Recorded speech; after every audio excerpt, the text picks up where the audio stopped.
What a peculiar place to have a party. Welcome to the Tea Party, the Hat Makers podcast where we connect with hatters from around the world. Talk hats and hat making to build the community and share tips and tricks to take your hat making to the next level. Wow. So sit back, pour yourself a brew and settle in because here comes the show.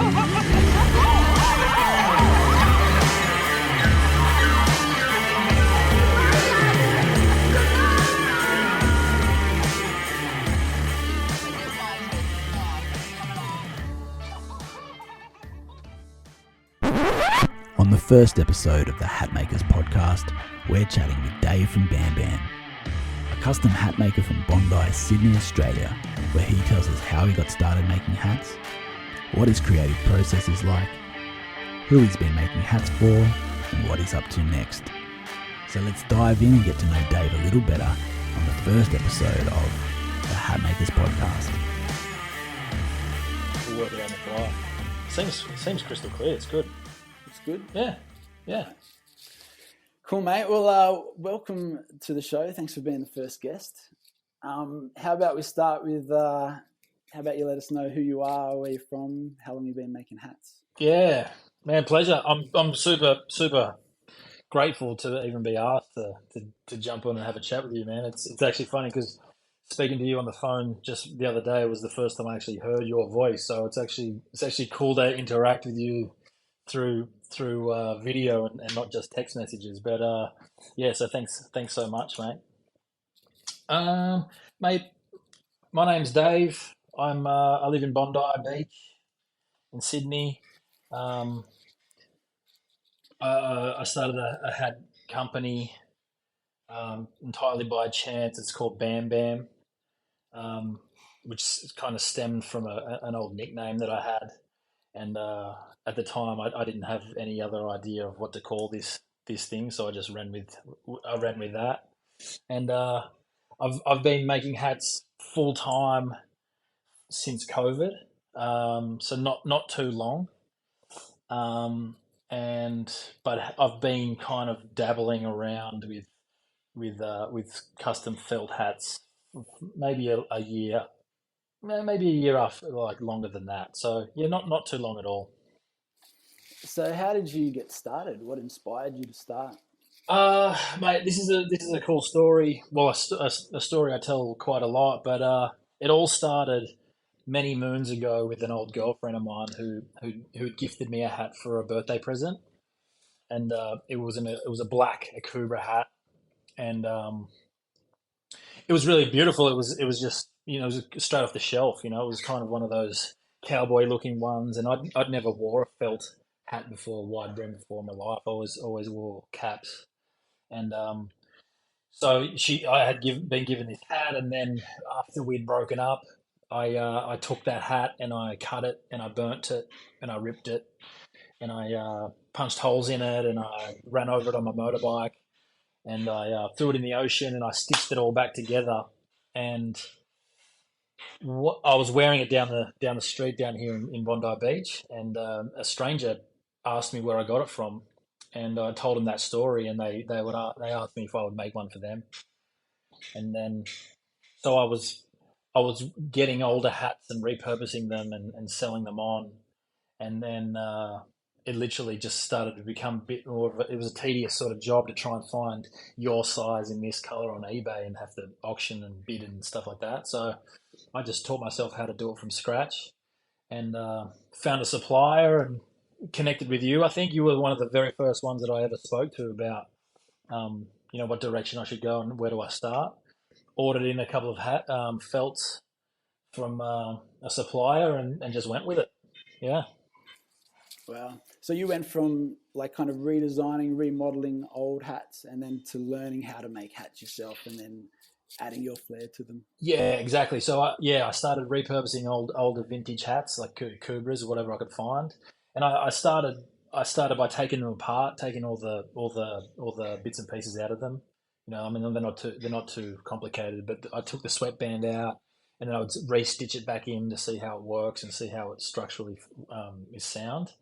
And then Yeah, I found a needle and some thread in a drawer in in the apartment that I was living in at the time, and then I kind of just went with it. I just started stitching it up and going from there.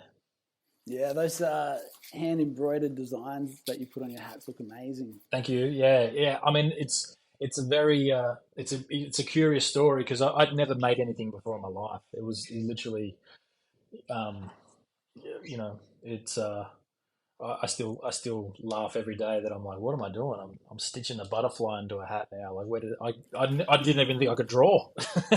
Yeah, wow. Yeah, Had you used needle and thread before? never, never. I mean, I'd sewed a couple of buttons on some shirts, and in fact, I get a few of my friends asking me if I could fix some of their shirts with buttons that are missing now, since they know I've got a bit of skill.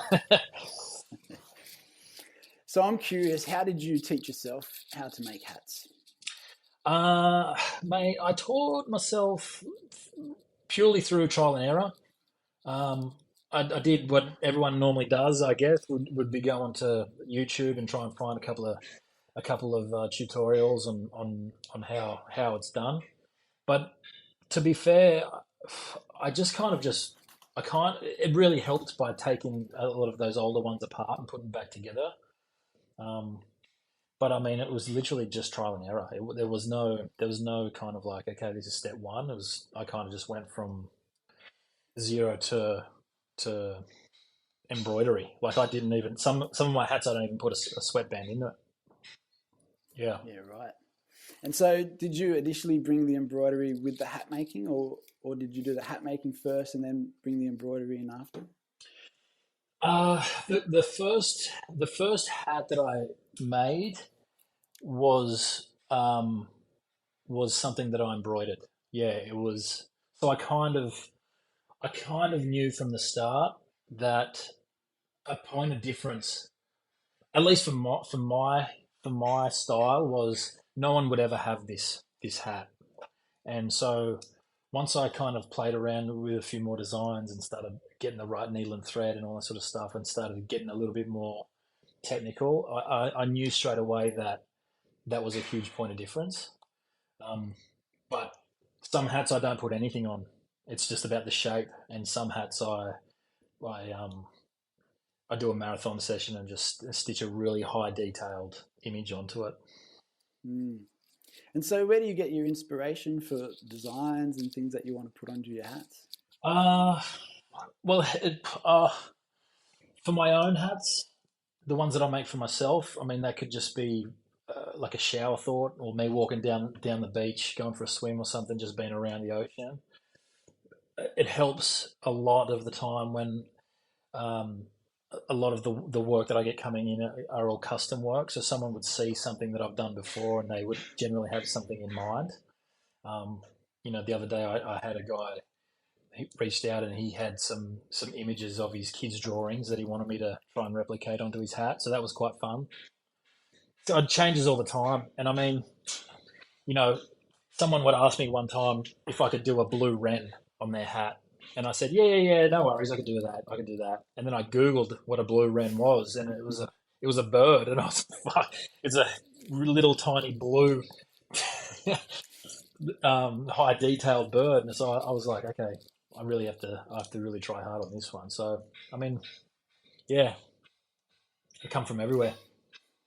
So what's your creative process like? Do you just draw onto the hat and then stitch it straight in, or do you do a little practice on something else first? Yeah, I mean, I found in a store like these little white pencils that seem to rub off on the felt. So I would generally, I mean, I couldn't draw to save my life, but I try and generally draw like an outline of the image that I want to go for, and then I would just pick out the thread that I have, and then pull those colors, separate them, and then just go for it. Yeah, and to be honest, I've taken a lot of them apart. What's your thread drawer looking like? How many colors have you got in there? Oh, mate, there's thread everywhere in this little studio apartment, and I've got OCD, so it's really hard not to try and straighten them all up and put them all into color coordination. But for the most part, I'm working hard on just letting it be. Yeah. So, how would you describe your style? My style would be it's a good question. I really really try to make my hats, the style of my hats, come across in a way that they don't look like they're brand new. I really try to make them feel as though they have some character. That's why I really sort of hone in on the asymmetrical style. I never make them. Uh, I try not to ever make them in a way that you could say, oh, that's the same hat as what this person's got. I always try and make it that if someone would see them down the street, that they're recognizable in a way, and they stand out. And then the designs and the embroidery is that stands out because it's unique, every single one of them. I couldn't replicate them if I tried. Yeah, they all look really unique and really special. How do they go in Bondi? It seems like the perfect place to really be sharing your work. This, I mean, I've lived in Bondi for around 15 years, and the community down here, especially just the creative community, so since starting this sort of journey, has been pretty instrumental, and a lot of the people who've got my hat, so I'll get a phone call from someone else saying, "Hey, you made this one for such and such. I've always wanted to get one as well." And that's kind of how it stands. It's a lot of word of mouth here.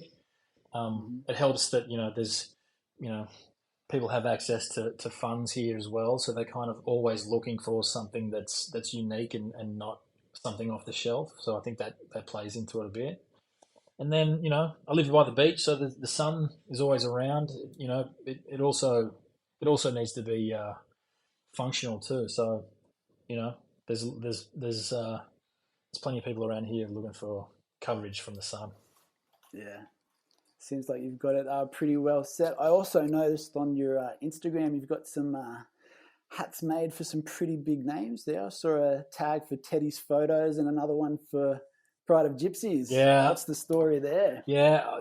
I mean, I kick myself every time I think about it, but I made three hats for Jason Momoa, all pink, all different shades of pink, with this abstract kind of artwork on the side that he likes.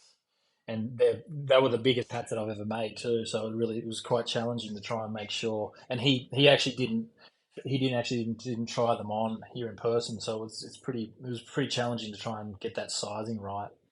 But that was through. It initially started through another friend of mine who he's stunt double, and it kind of just sort of snowballed from there. And yeah, so pretty fortunate to be able to make those for him. Ed Sheeran was another one where his friend is a friend of mine, and word got to him, and then end up just he was like, "Oh, I'd love to get one of these hats, but I need it tomorrow." So I was like, "I guess, I guess I'll turn it around, Teddy." So yeah, it's always the way. You got to have it now. Yeah, and like sometimes. Sometimes I feel going back to that creative process is that some hats are more inspiring than others, or sometimes I can't pick one up, and some of them I can't put down. So it's kind of like it really depends on what it is. But I've made hats for those people. I made some other hats for Michael Clark was another one who was really he called me out of the blue one time, and I'm sitting in my lounge room talking to him on the phone and talking to him about making him a few custom hats. And I was like, man, what? How is this even possible? Like how is this actually taking place? So yeah, it's a funny journey. So do you have any people that you'd like to make hats for in your hat making dreams, or have you already nailed them off the list already? Mate, you know what? It's funny. I think about this, and I'd like to make my dad a hat of all people. He never wears a hat, so it'd be kind of cool to actually make a hat that he would actually wear. And funnily enough, when I first started, it's actually when I first started making hats, showing him some of the pieces and seeing how stoked he was, because I think he couldn't believe it either. He's like, "How the fuck are you actually able to make this happen?" So he's like, "Someone will love that," you know. So it was really awesome to be able to show him that and have him be proud. That was so. I'd like to make him one. I think one day. So tell us a little bit about your brand and the name and what it means, what's behind it, and what you want to do with it. Bam Bam, the brand is, I guess it's sort of evolving into custom pieces. I'm now hand stitching jumpers and beanies and caps, t-shirts and shorts and stuff, pretty much all the stuff that I wear. And it started out by just having some clothes of mine that I knew that no one else would have. The hats is a good talking point because it's a piece that can be worn anywhere, and it's a statement piece, and it's a talking point too, you know. Mm-hmm. But I guess where the brand is sort of evolving into, it's collaborations with other brands. I've had some pretty big ones reach out and want to do some crossover stuff, which is really humbling. You know, I did a really cool one with Spring Court last year, and did 5 designs for those guys, and we did it over winter time, and people were able to purchase their blank canvas shoe, and then have me hand stitch it in store. Wow. So that's quite cool, and people love to be able to meet the person behind the art. I think that's really important. Where do I see it going? I think, you know, perhaps down the road, you know, maybe getting other people on board to help, you know, take on some of that workload, because there's a lot of hats to wear when you're running this sort of business. You know, it's kind of, you do social media and you do the marketing, and you're making hats and you're sourcing materials and you're talking to customers and selling, and so there's quite a lot going on. So I think perhaps down the line I would looking at expanding that way. It's hard to scale when something's handmade. So who knows? Maybe there's a possibility to do some stuff where a little bit more accessible to people, get the brand out there. Yeah, that seems to be one of the difficult things when you're custom made or you're handmade. How do you scale it so that you can kind of get a little bit more out there without compromising the integrity of what you're doing? Yeah, totally. And you know, people are willing to wait for something that's unique and handmade and one of a kind. You know, and perhaps sometimes, I mean, this is only technically the second, maybe third season I've done it, so it is quite seasonal too. So I don't really know how busy winter time will be this year, or how busy summertime will be the year after, and so it's kind of just really just take it as it comes for me. I'm just enjoying where I'm at, meeting people, creating stuff. It's rewarding to make stuff with your hands and see that end result. So yeah, I'm just kind of just running with it. Do you have a wait list at the moment? Yeah, I've got a pretty extensive wait list at the moment. Maybe 6 weeks, and I kind of keep that around that point, and I'm open with how long it takes. And so far, people seem to be happy to wait. Yeah, people seem to be happy to wait for something that's made especially for them. Yeah. And you know, I never really thought about it too. I was always sort of like, oh, you know, I'll get it if it's available. But now it's kind of opened my mind up to, you know, getting stuff custom made for me as well. You know, so yeah, it's kind of, I think that's where it goes for me. You know, in shopping, it's unique, and knowing that it's handmade by someone, and I'm supporting small business is it's important. Yeah, it's nice to have special things that have a little bit of meaning behind them. Yeah. That you know are going to last. Yeah. Well, hopefully. Fingers crossed. Depends how much you distress them. Yeah. I haven't had anyone bring anything back yet, so I'm kind of like, I must be doing a good job. And what's your customer base like? Is it Australian, overseas? Yeah, majority of my customers I would say be here in Australia. In saying that, I just literally sent 3 hats over to Luxembourg. Wow. I've sent them to Estonia. I've sent them all over the place, and it's kind of it's kind of interesting because from a maker standpoint and doing the creations, social media, doing all that sort of stuff, you don't necessarily see the other side of what you're creating. And so it's really interesting to see someone from America say, "Hey, I've been following you for the last couple of years, and it's now time for me to pick something up." Um, so it's kind of yeah, it's interesting the dynamic where to target people. Do you just own your backyard here in Australia? They're all things that I think about, but majority of people would be from here in Australia, Sydney probably. Yeah. Yeah.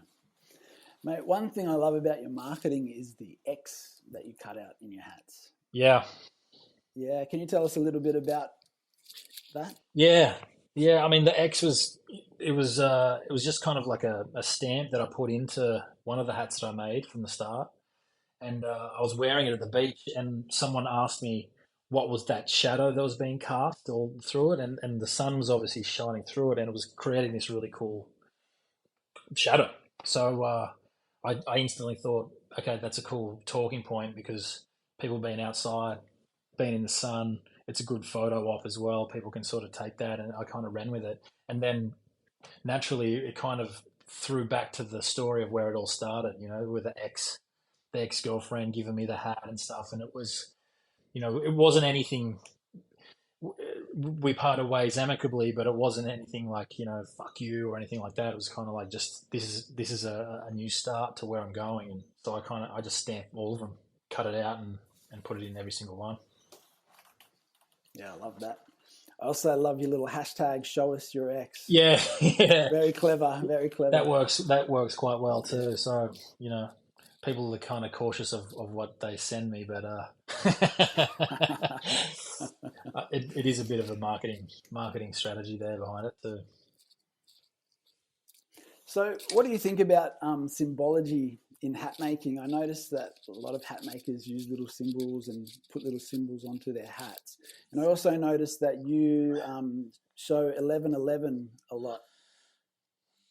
Yeah. So I'm curious what that means and what that means to you.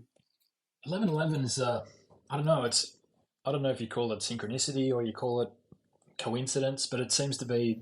I see it almost every single day, and early on when I started noticing it, I made it a point to stop what I'm doing at that moment and actually look at my hands. It was this weird thing that I was doing. It was kind of like a way to be present.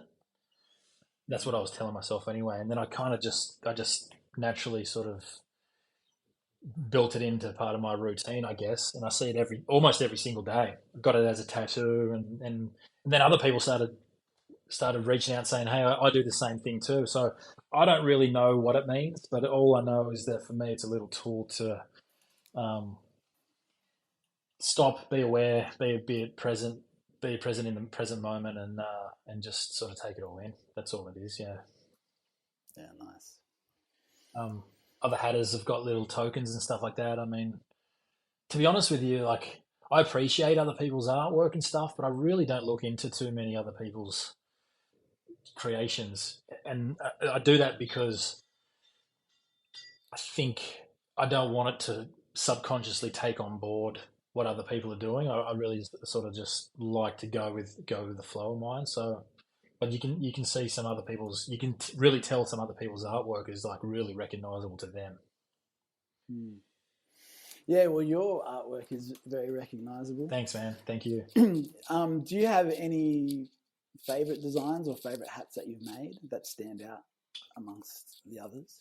I recently did I made a wedding gift for a couple, and it was a long story. They had a wedding that was postponed through COVID, and it was kind of like pushed back, and then the best man wanted to get them a gift, and then he got COVID and couldn't attend the wedding, and he reached out to me and asked if I could make something special for them, and it was really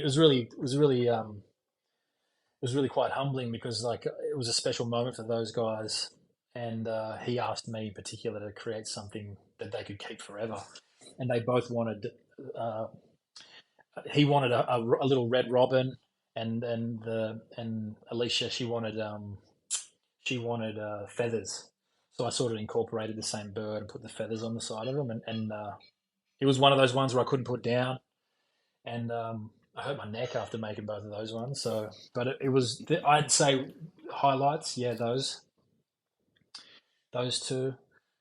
I made a butterfly for my girl who that was really special. Like I was creating this butterfly for her on this wide brim hat, and I did this stitching and then I didn't like it, so I cut it. I started to cut it off, and the thread burst out into these little like kind of little flowers. It's like fuck, that's interesting. So I just started doing more of those stitchings and started cut them out, and the whole thing came alive. So kind of in the wind when she wears it, it kind of moves. So that was probably another one of the ones that I think about the most. And your partner is a jewelry maker as well. Yeah. We share that. We share that in common. Yes, we do. So too. yeah, there's plenty of creativity, I guess, going in those conversations back and forth. Sometimes there's more like, can you just stop talking about hats for a second? But she's a jewelry maker here in Bondi as well, and she does amazing hand engraved pieces. And yeah, it's quite inspiring to see someone work in metal. You know, I use a needle and thread, and she used a sanding machine and engraving tools and hammers and shit like that. So it's kind of like a change of dynamic. But yeah. Do you both have workshops at home or in separate places? Yeah, we live individually. So she's got her set up at her place, and I have mine just in a little makeshift sunroom just off my bedroom. I also use the kitchen. I use the kettle in the kitchen. So it's kind of I use all elements of my apartment here. Yeah, that's kind of how we all start, I think. Yeah.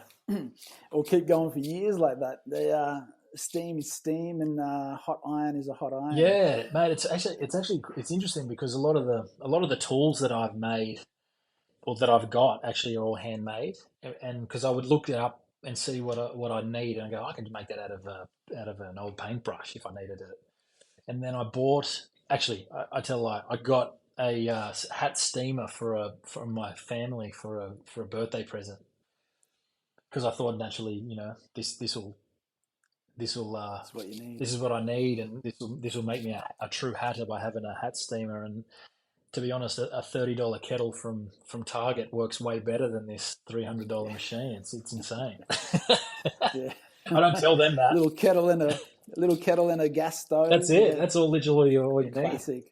Mind you, the electricity bill is quite high just letting that thing run, but it's part of the territory. So, what would you tell a beginner hat maker, or what would you say to point them in the right direction to get started? Mate, I actually get a few people reach out and ask this question, and I would say start by doing what I did. You know, pick up some old vintage hats online on an auction. Get a feel for the felt. You know, learn about what different felts are. You know, there goes from wool to rabbit fur, nutria, and you know, top of the line beaver. They all have different feels and I guess they have different functions in a way. You know, like stiffer brims, floppier brims. So I literally suggest to people to find some old bits and pieces online, cut them up, you know, stitch them back together, get familiar with what tools you would actually need. I don't really shy away from helping other people. Like I put them onto suppliers and stuff all the time. I'm happy to share because I actually think about it and I'm like, I actually don't know what the fuck I'm doing half the time anyway. So it's kind of like it actually makes me think about what I'm doing. So yeah, I would say start there. and then my DMs, I reply to everybody who reaches out to me with questions and stuff. So I kind of leave it there. Yep. And what's one thing that you know now that you didn't know in the beginning that you wish you did about hat making? Oof. I would probably say that I didn't know that people's head sizes vary so much. It's crazy to think about, a 60 centimeter head round as opposed to a 60 centimeter head oval shaped.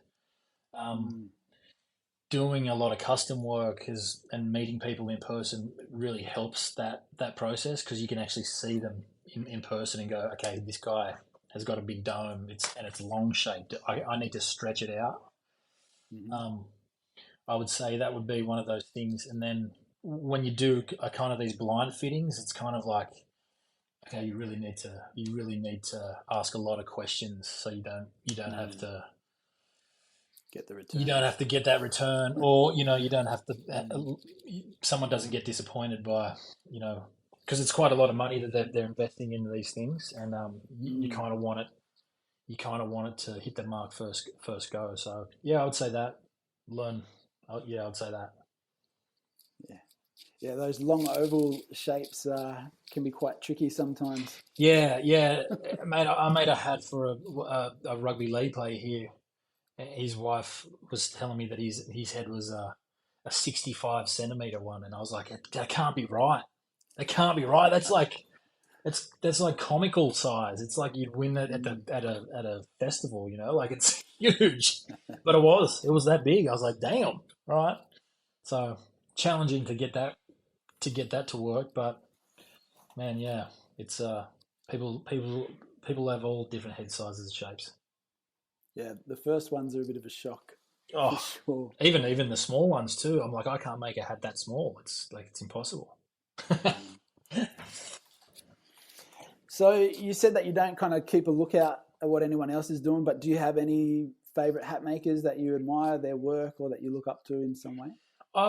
Yeah, I do. I definitely there's a hat community that I speak to. Not a big one, just a few people around. Leg Bus over in Brisbane. Yourself, obviously. I've been following you since the start, and I think that I'd be lying if I didn't take inspiration from a lot of your stuff early on, and I think that's where a lot of that's honestly how we started chatting, because I was just pestering you with how do you do this, how do you do that. Ugo Kennedy's another guy who's a lovely dude who I met. He actually came into the store when I was doing the spring court shoes, and he's like, I've been following you for ages, and I make hats and blah blah blah. And it was crazy to see how similar our stories were. And it's so him, you know, even like the Nick Fouquets and stuff like that overseas. He's obviously one of the people who put hat making on the map as far as what's possible, and getting celebrities to wear his stuff, and love him or hate him, I think he's someone who's definitely someone who I respect and draw inspiration from. Um, yeah, yeah. Apart from that, I mean, just other designers and stuff, just from where people who I collect ideas from online, is I just kind of incorporate it all together. Yeah. And are you into the fashion scene in Bondi? Mate, I generally, I mean, I'm wearing this today, but I generally always just wear black. To be honest, like I don't really try and stand out much at all. And I mean, I try and I mean, I do have a good sense and a good eye for style, I think, but I kind of just try and keep it as minimal as I possibly can. If I'm wearing a hat down the street, then I try and make that the focal point. Um, but yeah, I'm not in the fashion world whatsoever. No, no.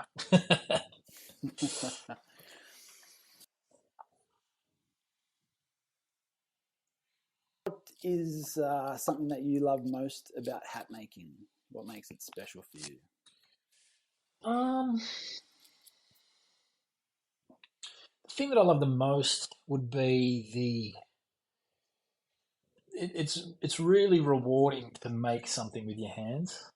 I think it's I mean, my background before this was software, and so I was really and I still am in the tech world, but it's not tangible. It's not something that you can actually hand over to somebody or see their real time their feedback in real time. Like and when it fits, and then have someone share a photo of them at a wedding or whatever it might be. Like it really doesn't get much better than that in my opinion. Mm. Again, even to the point where people ask me to make someone a gift as a surprise present, it's really quite special. Um, yeah, I mean, the other thing is just actually making a bird look like a bird. That's actually quite special too. So that's I'd say that would be up there as well. Using thread instead of code. Yeah, yeah, Yeah. yeah, definitely. Yeah. Yeah, nice. And so, where to from here? Are you a bit more production with clothing or collaborations and things like that, or? Yeah, definitely. Doing some more of that crossover partnership stuff with other people, collaborations. I don't really like the word collaboration, but essentially that's what it is. But I like to have the ability to take someone's strengths and give them my strengths and then create something else and see what comes of it. That's kind of where I want to go. Answering that scaling question before, I don't think it's possible to scale custom work unless I had a team on board who are able to do some aspect of it. But I think people come to me now because they know that it's me making it. Mm. So I would say, yeah, I would say just to keep it organic where it is right now. I don't have too many bigger plans as far as blowing it out and moving and getting a store because I don't think I necessarily need it. But definitely working with other creatives and making some cool shit like that down the line is on the cards. Yeah, beautiful. Yeah. And so, do you have any final thoughts or things that you'd like to share to anybody? A little bit of inspiration that we can take away with us? Yeah. I would say that if you've been thinking about your hobby more than what you feel is a healthy amount, I would really lean into that and run with your intuition and play around with those ideas because I like I said I'm still involved in the tech world in the music industry and stuff and that'll always be there but I really doubled down on the idea of ordering in rabbit fur blank felt hats and finding some bits and pieces around, making some handmade tools and just going for it. And it's been one of the most rewarding things that I've ever done. Um, I could always go back to what I've been doing in the past, but I would say really lean into that thing, that voice inside of you in the back of your head saying, "Give this a go." Yeah, mate, you're definitely a great role model for that. Just looking at your work, it's fantastic to see what you've created and what you keep creating and how you really made your mark amongst the hat makers out there. Thanks, man. I really appreciate that. And coming from you, man, it's an honor, man. And yeah, it really is. It really is awesome to be able to connect with creatives like you and people who've been around for such a long time and doing this similar thing and who's open to helping out. Um, I do know that there are a few people with their guards up, but it's people like yourself, man. It's really quite special to meet people like you and work alongside you like that.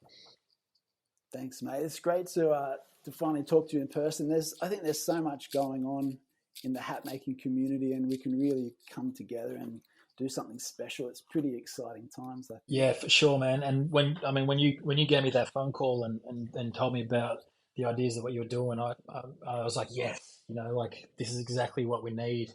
It's just to draw a little bit more of attention to, those artisans who are, starting something or have been doing it for such a long time and just talking about their different processes. I don't think there's anything that should be secret, like, we were talking just before we jumped online about it's impossible to try and find supplies at the moment, Yeah. and that's a challenge in itself. And working with people who are in the same boat, perhaps there's opportunities there where shipping from overseas can be lowered, and by working with each other and stuff like that. I think there's plenty of opportunity just by asking those questions and having those conversations. And tips and tips and tricks and stuff, like, how do you do this? I'm looking at doing some embroidery. How would I start? Like, they're little things that I'd more than be happy to share with other people too. Yeah. Well, you'll probably get a whole bunch of email and message requests now. Where can people find you? Where can they see your work and get in touch with you? They can find me down at the beach here in Bondi most days. If I'm not down there, I'm always sort of stuck in my studio apartment here, Bondi Beach. Online, www.bxmbxm.com. And then Instagram, obviously the socials, Facebook and stuff like that. I'm always online. I try not to be always online, but I'm always available. Sooner or later. Sooner or later. Yeah. Too much. Fantastic, mate. Well, thank you for being the very first guest on this show. Oh. Thank you for sharing your magic. My pleasure, man. And yeah, it's really great. And I'm looking forward to seeing more of you soon. Yeah, thank you, man. Like I said before, I'm really humbled and I appreciate the time today, man. Thanks for calling out for me. Appreciate it, brother. All right, my man. Peace. Well, guys, thanks for sticking around. A huge thanks to Dave for giving us a little insight into his world. Make sure you go follow him on Instagram at thisisBXMBXM. And if you want to hear more episodes like this, or you want to be a guest on the podcast, go over and give us a follow at the Hatmakers Podcast on Instagram. And I've got some great guests lined up for the coming episodes, so stay tuned and get ready for the next one that's coming out soon. And until then, keep on hatting.